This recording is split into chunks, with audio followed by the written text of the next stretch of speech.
Bombo fuk resha ha ha asiu no da owai banchi fukora ha ha goba huda owai ሰላም እንዴት ናችሁ?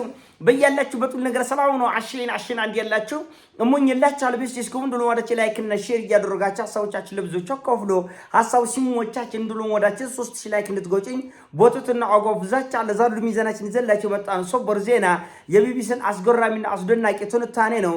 ቢቢሲ አሜሪካና እስራኤል በኢራን ላይ የእሳት ውርጅብኝ የምጽአት ቀንና የአርማጌዶን ጦርነት ለመክፈት ከተስማሙ በኋላ በእስራኤልም በኩል ከፍተኛ ወታደራዊ ዝግጅቷን ካጠናቀቀች በኋላ አሜሪካ ወደ ኋላ ያፈገፈገችበት ሚስጥር ምንድነው? አሜሪካ የፈረጠጠችበት ሚስጥር ምንድነው ብሎ ቢቢሲ ወታደራዊ ኤክስፐርቶችን ትንታኔ እንዲያደርጉ ጋብዞ ነበር። በዚህ ትንታኔ መሰረት የቢቢሲ ዘገባ ምንድነው የሚለው?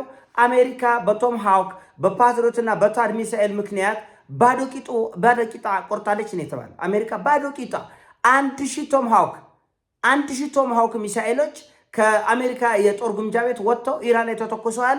በዚህ ምክንያት ከፍተኛ እጥረት ገጥሟታል። የቶም ሃውክ ሚሳኤሎች ከፍተኛ የሆነ እጥረት አሜሪካ ገጥሟታል። ምናልባት ራሽያ እና ሰሜን ኮሪያ ተነስቶባቸው አሜሪካንን ቢገጥም አሜሪካ ራሷን ለመከላከል የምትችልበት እድል እየጠበበ ነው የሚመጣው። ይሄ ጦርነት በቀጠለ ቁጥር እነዚህ እጅግ በጣም ውድ ሲባል ነው ቀልድ አይደለም። ውድ ሲባል የእውነት እጅግ በጣም ውድ ነው። አንድ ታድ ሚሳኤል 600 ሚሊዮን ብር ነው የሚፈጀው በኢትዮጵያ 600 ሚሊዮን። አንድ ታርጌት አንድ የጠላት ሚሳኤል ለመከላከል ይሄን ሚሳኤል ከመሬት የምታስወነጭው 600 ሚሊዮን የኢትዮጵያ ብር ነው የሚፈጀው፣ ወይም ደግሞ በእነሱ 4 ሚሊዮን ዶላር ነው የሚፈጀው። እና ይሄ በጣም ሰቅጣጭ ገንዘብ ነው። ምናልባት ቻይና ወሆፍ አርጓት አሜሪካ ልግጠም ብትል፣ ሰሜን ኮሪያ ወሆፍ አርጓት ራሽያ ሆይ ቢላት ላይ ያለው ጋንጮር ከዛ በኋላ ምን ታደርጋል? አሜሪካ የት አባታ ትገባለች? እና እነዚህ እጅግ በጣም ውድ የሆኑ ሚሳኤሎች አንደኛ ውድነታቸው ብቻ አይደለም፣ ለማምረት ዘመናት ይፈጃል። ድፍን 5 ዓመት ይፈጃል። አሁን አሜሪካ በዚህ 5 ወር ውስጥ ኢራን ላይ የተኮሰቻቸውን ሚሳኤሎች ለመተካት 5 ድፍን ዓመት ይፈጃል።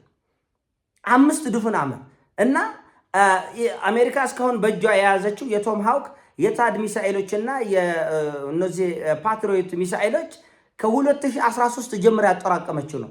በ11 በ12 ዓመት ያጠራቀመችውን የሚሳኤሎች ክምችት ኢራን በ3 አርጋ በላችሁ ይላል ቢቢሲ፣ እኔ አይደለም። እና ባንቺ ፍቅር ቦምቡ ፍቅረሽ ሲፈነዳ ባንቺ ፍቅር ገባ ሁዳ በላይ ዘፈነች አሜሪካ ለኢራን ነው። አሜሪካን የዘፈነች ለኢራን ባንቺ ፍቅር ገባ ሁዳ አለች። ሞጫ የሌለው ማጥ ውስጥ ነው የተገባው። ሞጫ የሌለው ማጥ ውስጥ ነው የተገባው። 2.6 ሚሊዮን ዶላር ይፈጃል አንዲት ሚሳኤል ማለት ነው። ለምሳሌ ከኢራን አንድ ድሮን ቢመጣ $20,000 እስከ $50,000 ነው የሚያወጣው። ከ$20,000 እስከ $50,000 አንድ አሮጌ ኮሮላ የምንገዛበት ብር ማለት ነው። ኢትዮጵያ ውስጥ አንድ አሮጌ መኪና ቪትስ መኪና የምንገዛበትን ኢራን አደገኛ 1000 ምናምን ኪሎ ሜትር የሚምዘገዘግ የሚሄድ የሚወነጨፍ ድሮን ነው የምትሰራበት። ተመልከት፣ ኢራን በ3 ሚሊዮን በ4 ሚሊዮን ብር የምትሰራው ድሮን አሜሪካን 360 ሚሊዮን ብር ያስወጣታል። የተቀባባን ተቆረጭ እና ዘገባ ቢቢሲ ነው፣ ደግሜ ነው የምናገረው። አንድ ታድ ሚሳኤል 360 ፍሬ ብቻ ነው ያላት አሜሪካ። ታድ የሚባለው ሚሳኤል እጅግ በጣም የተራቀቀ ሚሳኤል። ይሄ ሚሳኤል 600 ምናምን ሚሊዮን የኢትዮጵያ ብር ይፈጃል። ኢትዮጵያ ለምሳሌ አማረኝ ታድ ሚሳኤልና አንድ 20 ፍሬ ይፈልጋለሁ ብትል የአንድ ክልል በጀት ወይ ሶማሌን ወይ አፋር ወይ ዩጋይን ለተሰጣለ ማለት ነው። ወደ 10 ምናምን ቢሊዮን ብር ነው የሚፈጀው 20 ፍሬ ታድ ሚሳኤል ማለት ነው። እና ምንም የሚሰራው ነገር የለም። ወደ አንተ የሚመጣውን ሚሳኤል ወይም ደግሞ ድሮን ማክሸፍ ነው። እና ኢራን በጣም ልዩ ሀያል ህዝቦች ናቸው ስንል ተረት አይደለም። እጅግ በጣም የተራቀቁ በምድራችን ላይ የመጨረሻውን የውጊያ መሳሪያ ተጠቅመው ነው ኢራን የደበደቡት። አሁን ለአሜሪካ ጭንቁ ገንዘቡ አይደለም እንኳን 4 ሚሊዮን ዶላር ወይም ደግሞ 600 ሚሊዮን የኢትዮጵያ ብር ቀርቶ ለምን የኢትዮጵያን ትሪሊየን አይፈጅም? ችግር የለባቸውም። የገንዘብ ችግር የለም በአሜሪካ በኩል። ለምን የሚያወጡት ገንዘብ ኢንቨስትመንት ነው። ችግሩ ጊዜ ነው። ጊዜው 5 ዓመት ይፈጃል። በ5 ወር ውስጥ የጨረሰችውን መሳሪያ አሜሪካ ለመተካት ድፍን 5 ዓመት ይፈጅባታል አለ ቢቢሲ። እኛ ግን እንደዚህ ማሰብ እንችላለን? የሆነ ውጊያ ስንዋጋ እርስ በርሳችን ስንጨፋጨፍ የጠፋውን የሰው ልጅ ህይወት፣ የጠፋውን ንብረት፣ የጠፋውን ክብር፣ የጠፋውን ሰላም ለመመለስ ዘመናት ይፈጅብናል እና ዋጋውን ግን እንደምራለን፣ እንቆንሳለን፣ እናከፍላለን፣ ነገ እናስባለን ወይ? እርስ በርስ ስንጨፋጨፍ ጠላቶቻችን ዙሪያ ካሉ ጠላቶች ሆ ብለው ቢነሱብን አለን ወይ መተባበቂያ የሚሆን? ገንዘቡስ አለን ወይ? ገንዘብ ብቻም አይደለም። ገንዘቡ እንደው እግዚአብሔር ከሰማይ ቢያዘንብልን ከነሐሴ ዝናብ ጋር ጊዜውስ ለምሳሌ የዚያድ ባሬ ጦርነት እጅግ በጣም አጣዳፊ ነበር።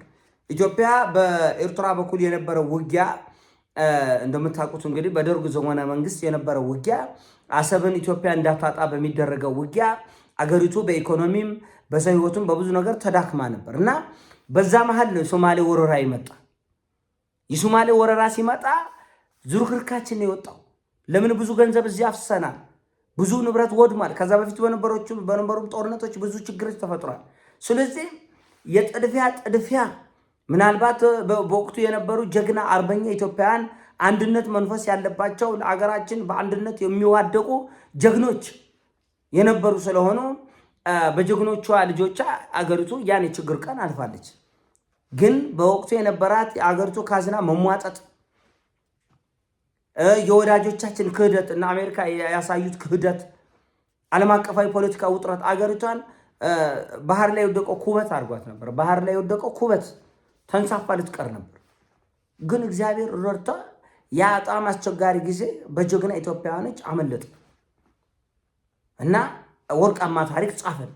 ዛሬ እርስ በርስ በየአካባቢው እየተጨፋጨፍን አንዱነት አቅቶን ሌላውን ጠላት ተወና ራሱ የኢኮኖሚ ጫና መቋቋም እንችላለን ወይ? እርስ በርስ ተጨፋጭፈን የግብርና ቦታ የእርሻ ቦታ የጦርነት አውድማ ከሆነ በኋላ ረሃብ ቢመጣ ምንድነው የሚሆነው? ረሃብ ቢመጣ ምንድነው ምን ሆነው አለን ወይ የምናመልጥበት? አሁን አሜሪካ ፈራች።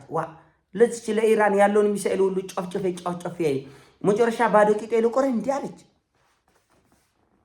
አሜሪካ ባዶ ቂጣን የቀረችው በኢራን ጦርነት። ይሄ በተደጋጋሚ ሲኤንኤንም ሲዘግበው የነበረ ነው። ፎክስ ኒውስም ሲዘግበው የነበረ ነው። ኒውዮርክ ታይምስም ዋሽንግተን ፖስትም ሲፖስቱት የነበረ ነገር ነው እና ቢቢሲ በነገራችን ላይ ትንሽ ቀርፈፍ የማለት ባህሪ አለው። ዘገባው በጣም ቆይቶ ነው ዘገባዎችን የሚያወጣው። አንዳንዴ እንደውም እንደ ዩቲዩበር ከሲኤንኤን እየኮረጨ ወይ ከኒውዮርክ ታይምስ ምናምን መረጃ እየሎቃቀመ ነው የሚመስለው። አሁን ይህ ዘገባ ቆየት ብሎ ቀደም ብሎ የተዘገበ ነው። ቢቢሲ ግን ያው በራሴ በኩል አጥንቼው ነው ብሏል። ያርጉለትና አሁን ትልቁ ጉዳይ ነገስ የሚል ጭንቀት ውስጥ ነው የገባቸውን አሜሪካ። ባዶ ቂጥ የቆረው በኢራን ምክንያት ባዶ ቂጥ የቆረው ነገስ ሰሜን ኮሪያ ብትነሳ፣ ቻይና ብትነሳበት በወረደባት በታይዋን ጉዳይ ብትወግረኝስ ውርደቴ መከናነበ ነው የሚል ጭንቀት ነው። አሁንም ቢሆን የኢራንን ጉዳይ አሜሪካ የምትለቀው አይደለም። በፋራም ይሁን በአራዳ በጥርሷም ይሁን በኮብልስቶን መዋጋቱ አይቀርም። ነገር ግን ጭንቀት ላይ ነው ያለው የአሜሪካ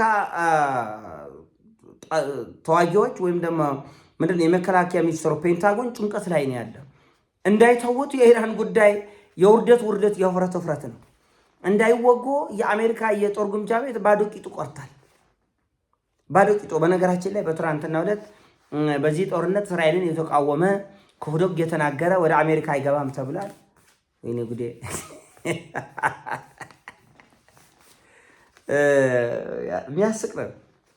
የሚያስቅ ነው። የዓለም ፖለቲካ በጣም ወደ አዝናኝነት እየተሸጋገረ ይመስላል እና እንደ እውነቱ ከሆነ እውነትና ንጋት እያደሩ ይጠራልና አሜሪካ ያ ሁሉ ድንፋታ ያ ሁሉ ጉራ ቆልቆለ ሰልቻ ሱልቻው ቆርቀረ ምንድን ነው? ቆልቆለ ሱልቻ ቆልቆለ ጉራ ብቻ ታዲያ ምን ያደርጋል? ያን ሁሉ ዛቻ